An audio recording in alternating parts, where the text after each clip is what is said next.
The Public Investment Corporation Commission continues this morning. It's not known at this stage who will testify next, as they are under witness protection. Now, yesterday, Deputy Finance Minister Mondli Gungubele raised concerns about the way allegations of impropriety against the former CEO were dealt with. And Gungubele was chair of the PIC board but resigned along with his fellow board members. Now, the PIC has been in the spotlight over claims that it's mismanaged the pension funds of government employees through poor investments. Now, Heidi Giokos is following that inquiry for us. Heidi, a very good morning to you. Now, like we've been saying, Mondli Gungubele testifying yesterday. We know that the board resigned.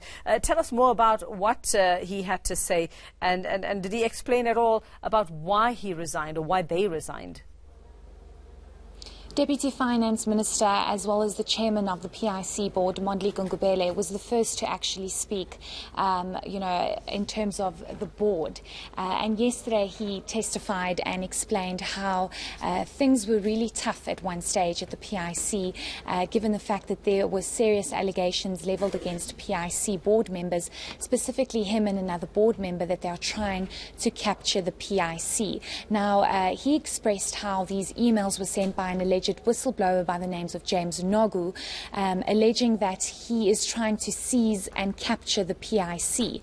So the PIC board then decided that they would rather take a step back and allow for this inquiry, this commission of inquiry, as well as the PIC, to deal with these allegations, and not be the board members of the PIC.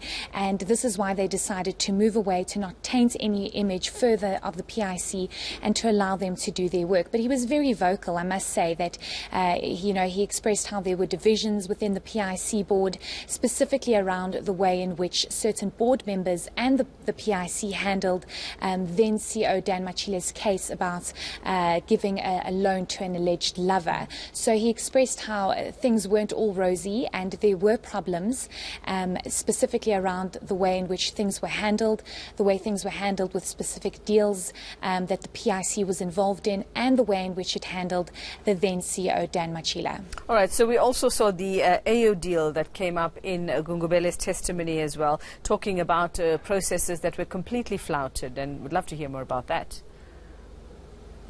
Yes, so what's very important to note is that the PIC controls most of government employees' pension funds. It's an asset manager, over 2 trillion rand of assets, and it's very important for the PIC to invest in companies that will obviously see a return on investment, if I can put it that way. And you have a situation now where the PIC has invested into companies such as Steinhoff, VBS Mutual Bank, and specifically AO Technology has been brought up in most of these testimonies that we've heard here at the PIC inquiry.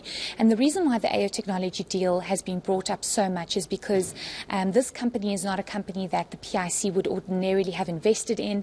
There are allegations that the only reason why the PIC invested 4.3 billion rand into this company is because of the relationship that Dan Machile, who was the CEO back then, as well as part owner of AO Technology, Iqbal Survey, they had a very strong friendship.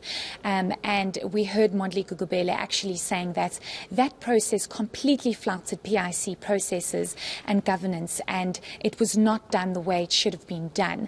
And this is why there are just red flags all over this deal, and it needs to be looked at and investigated. And this is why basically you see every person that testifies today during this commission is questioned about that deal, because it wasn't done properly. It was signed within a matter of days, when normally deals are struck, it takes about 3 to 4 weeks for something to be signed like that.